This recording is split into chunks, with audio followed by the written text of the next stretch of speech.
This tutorial is about bringing your narrative to life. It will focus on narration, description, and dialogue.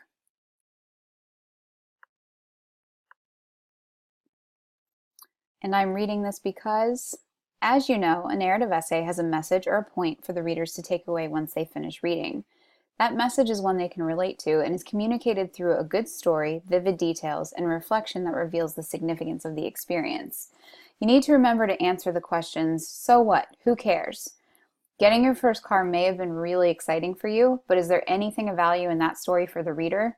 If you can't answer those questions, then you should not write your narrative essay about that topic. Make sure that your readers can walk away with something of value that they can apply to their own lives. So, how do I tell a good story? Through structure, description, and dialogue. Without these elements, your story will be lifeless. If you don't grab them from the start, you're going to lose your reader. You need your reader to stick with you to hear your message and understand the significance of the story. How does that story go? Narrative structure. There are different ways that you can organize your story, and the structure can actually make it a lot more interesting for the reader. The first way you can tell your story is in chronological order from beginning to end, or even reverse chronological order, where you start at the end and then go back to the beginning. You can cover a long span of time, several years, for example, or you can cover a short span of time. All Over But the Shoutin' by Rick Bragg covers a couple hours. It's just a visit with his father. And yet that short span of time was really significant for him, and we, as the readers, gain a significant understanding of the lesson that he's trying to communicate. Similarly, Let It Snow spans an afternoon. The children are outside for a couple of hours or a few hours while their mother stays inside. And yet again, it communicates a very valuable message about family and sticking together. There are also snapshots. These are moments or events brought to life that are connected to each other. The Evil Eye by Wanda Coleman focuses on various experiences. They're not necessarily told in the order in which they occurred, but they all share a common theme. They are about Coleman and her husband dealing with conflict as a result of prejudice. So you can think of this as like several mini stories that are strung together because they all have something in common. And finally, there's flashback. So this can happen in a variety of ways, but basically it's flashing back and explaining a past event at some point in the narrative. Bragg does this a little bit with his father. He flashes back and thinks about what his father was like in the past, even though we don't actually see a scene between him and his father when he's younger.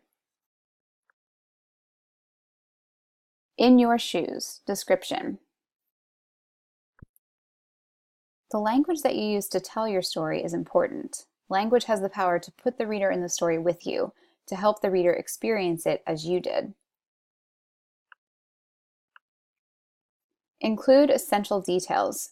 Background information, specific names, places, dates, words that create a distinct tone. The reader needs to know when and where the story is taking place. The story should have a strong sense of place.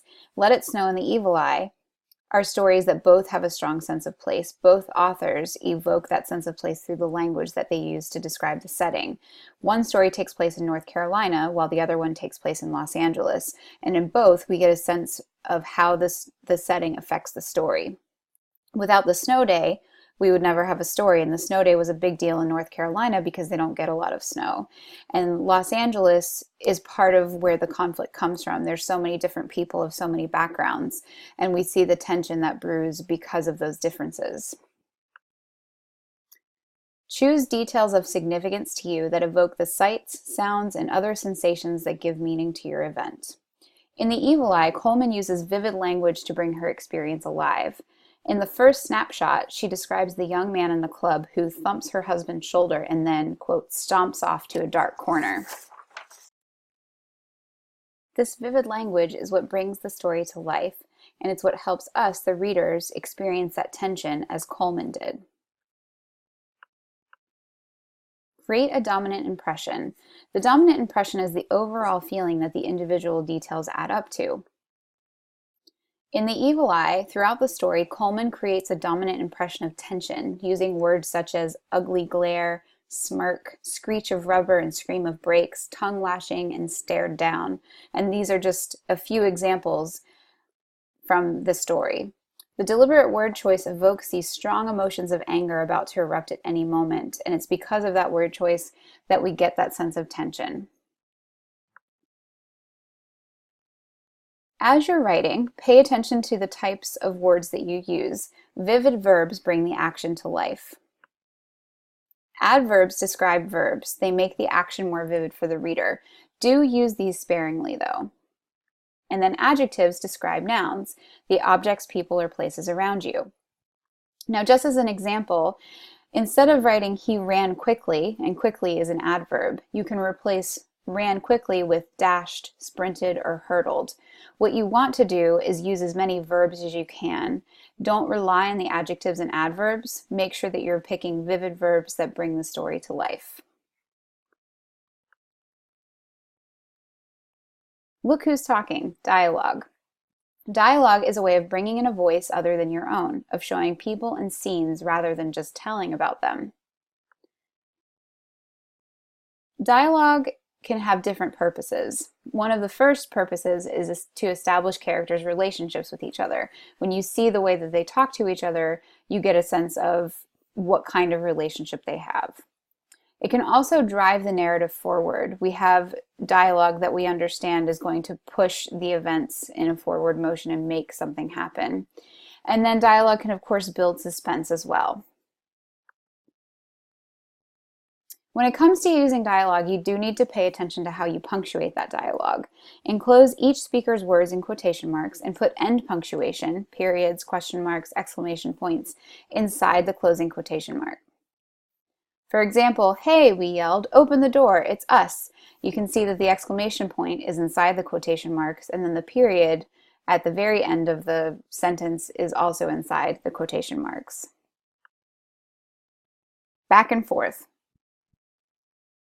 When you are writing dialogue that includes more than one speaker, begin a new line each time the speaker changes. It can get really confusing for the reader if you have back-to-back quotes. For example, in Let It Snow, we have Gretchen, go lie in the street, and that's one speaker. And then we have Gretchen's response, make Amy do it, she said. Signal phrases. Sometimes you will need to use signal phrases to introduce or establish context for dialogue. I asked, she said, he exclaimed, they cheered, etc.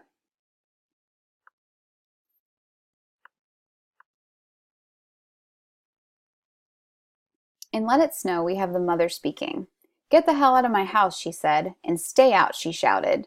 You can see here that David Sedaris didn't use said both times. What you want to do is to avoid using says or said too many times. There's so many different verbs that you can choose from to capture not just what is being said, but the way the person is speaking. So make sure when you use signal phrases, you choose your verbs carefully.